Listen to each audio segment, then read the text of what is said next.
Warren Buffett की हर investment के पीछे एक अनोखी कहानी है, चाहे फिर वो वॉशिंगटन पोस्ट हो या GEIC हो या फिर कोका कोला। इस वीडियो में हम उनके द्वारा खरीदी गई कंपनीज के बारे में हिस्टोरिकल कॉन्टेक्स्ट में बात करेंगे। इससे हमें इन्वेस्टमेंट के टाइम कंपनी, बिजनेस और शेयर बाजार से रिलेटेड बफे की सोच को बेहतर तरीके से समझने में मदद मिलेगी। तो दोस्तों, the Warren Buffett way book पर ये 14वां वीडियो है। अगर आपने पहले वाले 13 वीडियोस अभी तक नहीं देखे हैं तो पहले वो वीडियो जरूर देख लें। उनका लिंक इस वीडियो के डिस्क्रिप्शन में है। साथ ही अगर आप शेयर मार्केट में पैसा इन्वेस्ट करना चाहते हैं और अभी तक आपके पास डीमैट अकाउंट नहीं है या बहुत ज्यादा ब्रोकरेज से परेशान हैं, तो देश के सबसे अच्छे, बड़े और भरोसेमंद ब्रोकरेज फर्म ज़ेरोधा, अपस्टॉक्स और एंजल ब्रोकिंग का लिंक इस वीडियो के डिस्क्रिप्शन में है। आज ही अपना डीमैट अकाउंट ओपन करें, जहाँ पर आपका ब्रोकरेज कुछ भी नहीं लगेगा और ब्रोकरेज लगेगा भी तो केवल इंट्राडे ट्रेड में, वो भी मैक्सिमम 20 रुपए। इतनी चीपेस्ट ब्रोकरेज रेट और सेफ्टी कहीं नहीं मिलेगी। तो चलिए शुरू करते हैं। तो सबसे पहले बात करते हैं द वॉशिंगटन पोस्ट कंपनी की। वॉशिंगटन पोस्ट अमेरिकी डेली न्यूज़पेपर है जो कि वॉशिंगटन DC से पब्लिश होता है। वॉशिंगटन शहर में मोस्ट वाइडली सर्कुलेटेड न्यूज़पेपर होने के साथ ही इसके पास लार्ज नेशनल ऑडियंस भी है।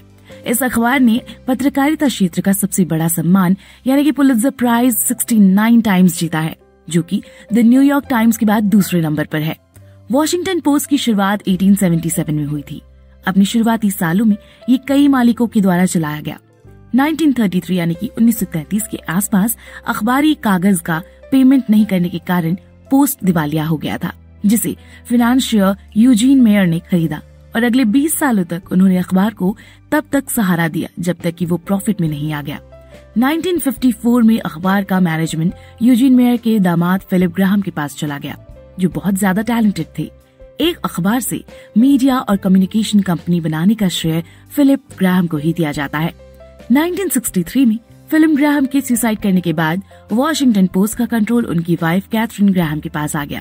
हालांकि उन्हें इतनी बड़ी कंपनी चलाने के कोई एक्सपीरियंस नहीं थे, लेकिन उन्होंने बहुत मुश्किल बिजनेस प्रॉब्लम्स का मुकाबला करते हुए जल्दी ही खुद को अलग पहचान दी और अपने आप को स्थापित किया।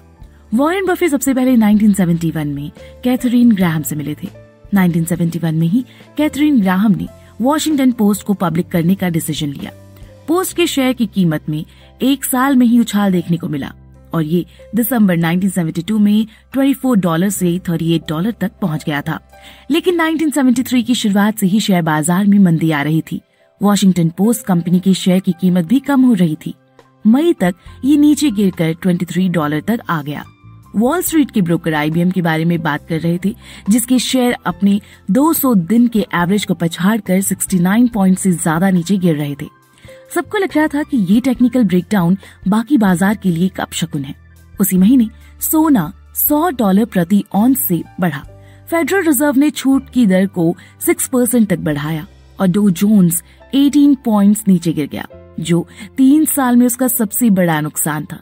जून 1973 तक डिस्काउंट रेट को फिर से बढ़ाया गया और डो जोन्स नीचे गिरकर 900 का स्तर पार कर गया।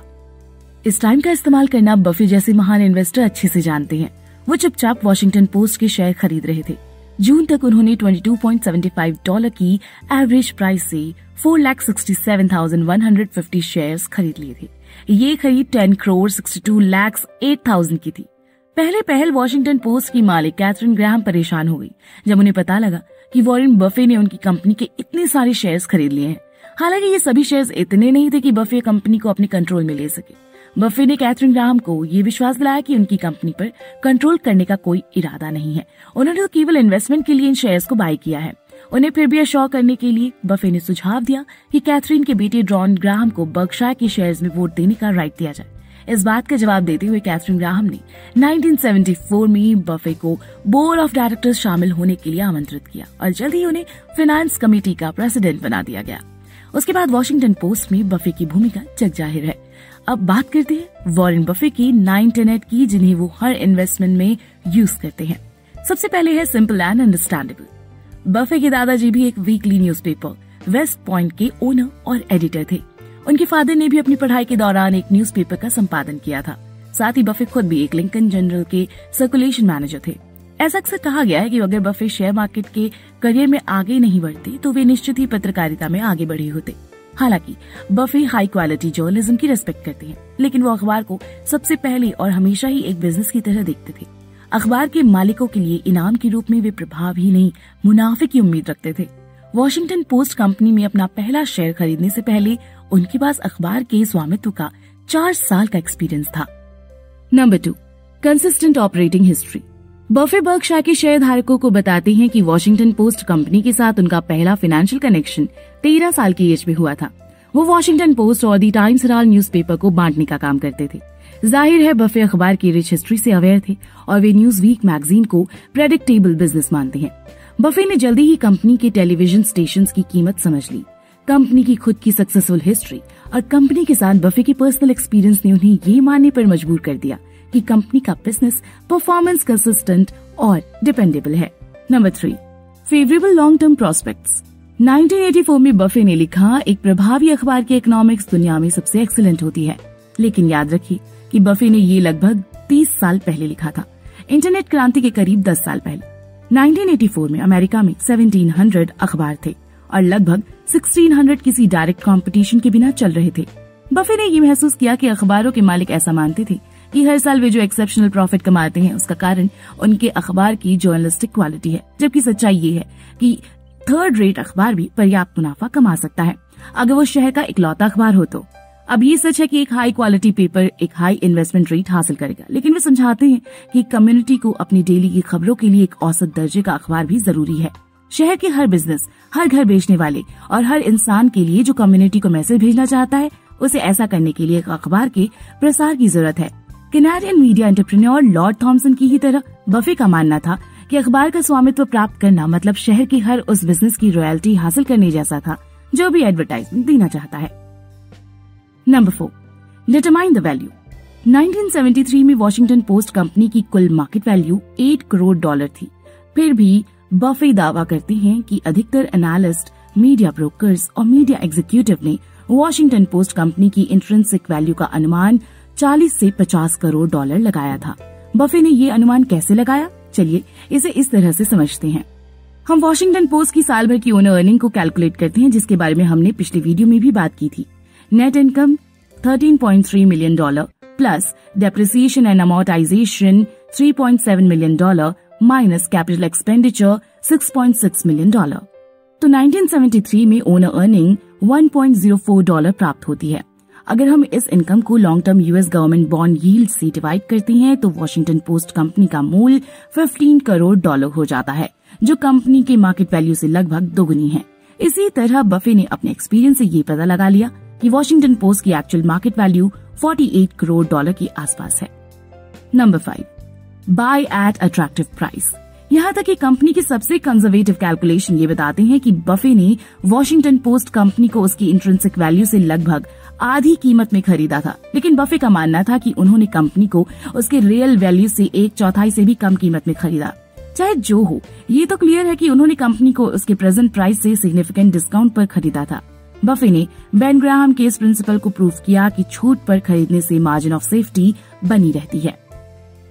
Number 6, return on equity. जब बफे वॉशिंगटन पोस्ट के शेयर्स खरीद रहे थे तब उसकी रिटर्न ऑन इक्विटी 15.7% थी। ये अधिकतर न्यूज़पेपर का एवरेज रिटर्न था और अमेरिकी इंडेक्स S&P 500 से थोड़ा सा बेहतर था। लेकिन 5 सालों के अंदर ही पोस्ट का रिटर्न ऑन इक्विटी डबल हो गया।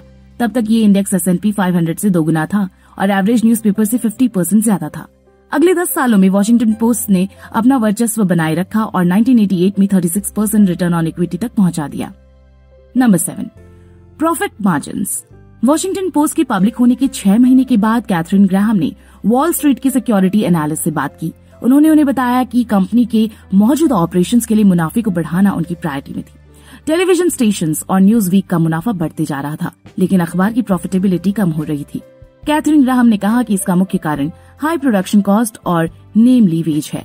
1970 के दशक की शुरुआत में फाइनेंशियल प्रेस ने लिखा कि वॉशिंगटन पोस्ट कंपनी के प्रदर्शन के बारे में सबसे अच्छा ये कहा जा सकता है कि उसे प्रॉफिटेबिलिटी में जेंटलमैन सी रेट दी गई थी। 1973 में प्री टैक्स मार्जिन 10.8% था। ये कंपनी द्वारा 1960 के दशक में कमाए गए हिस्टोरिकल 15% प्रॉफिट से काफी नीचे था। यूनियन कॉन्ट्रैक्ट से फिर से सफलतापूर्वक बातचीत करने के बाद पोस्ट की संपत्ति में सुधार हुआ। 1988 में प्रीटैक्स मार्जिन 31.8% की ऊंचाई पर पहुंच गया, जो तुलनात्मक रूप से अखबार के समूह के 16.9% के एवरेज और S&P इंडस्ट्रियल्स एवरेज से 8.6% की एवरेज के अनुसार था। अब जानते हैं 8वें टेनेट, रैशनैलिटी के बारे में। वॉशिंगटन पोस्ट ने अपने मालिकों के लिए सब्सटैंशियल कैश जनरेट किया क्योंकि इसने अपने प्राइमरी बिजनेस में री इन्वेस्ट की तुलना में ज्यादा कैश जनरेट किया था। ऐसी सिचुएशन में मैनेजमेंट के पास 2 ऑप्शन थे, शेयर धारकों को पैसा वापस करें या फिर किसी नई अपॉर्चुनिटी में पैसा री इन्वेस्ट करें। बफे मानती हैं कि कंपनीज को शेयर धारकों को एक्स्ट्रा कैश रिटर्न कर देना चाहिए। जब कैथरीन ग्राहम अध्यक्ष थी तो वॉशिंगटन पोस्ट कंपनी अपनी इंडस्ट्री में पहला अखबार था जिसने बड़ी मात्रा में शेयर्स को बाय बैक किया। 1975 से 1991 के बीच कंपनी ने $60 प्रति शेयर की औसत कीमत से अपने शेयर्स का अविश्वसनीय 43% हिस्सा खरीद लिया। एक कंपनी डिविडेंड बढ़ाकर शेयर धारकों को पैसा लौटाने का ऑप्शन भी चुन सकती है। 1990 में सब्सटैंशियल कैश रिजर्व के साथ वॉशिंगटन पोस्ट कंपनी ने अपने शेयर धारकों को एनुअल डिविडेंड $1.84 से $4 करने के पक्ष में मत दिया। अब बात करते हैं लास्ट टेनेट की, द $1 प्रीमाइस। 1973 से 1992 तक वॉशिंगटन पोस्ट कंपनी ने अपने मालिकों के लिए $175 करोड़ कमा के दिए। इस कमाई से कंपनी के शेयर धारकों को $29.9 करोड़ दिए गए और $145 करोड़ को फिर से कंपनी में निवेश कर दिया गया। 1973 में वॉशिंगटन पोस्ट कंपनी का कुल बाजार मूल्य $8 करोड़ था। 1992 तक बाजार मूल्य बढ़कर $263 करोड़ हो गया था। उन 20 सालों में हर $1 के लिए कंपनी ने शेयर धारकों के लिए बाजार मूल्य में $1.81 बनाए। तो दोस्तों, बाकी की बातें टू बी कंटिन्यूड।